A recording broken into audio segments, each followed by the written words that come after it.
Hey everyone, Jason Grenham here.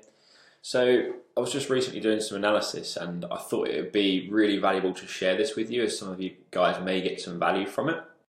So what we've got here is a technician's efficiency over a period of 6 months, and the value in it is just looking at the trends and how his performance has fluctuated up and down over a period of time. And I feel this would be really useful for you guys if you're not already doing it, to look at this information, because when you're having your monthly one-to-ones, you can use this information to have a conversation with the technician, understand their performance and understand the weak areas and how these areas can be developed alongside yourself in your management role and really help push the performance.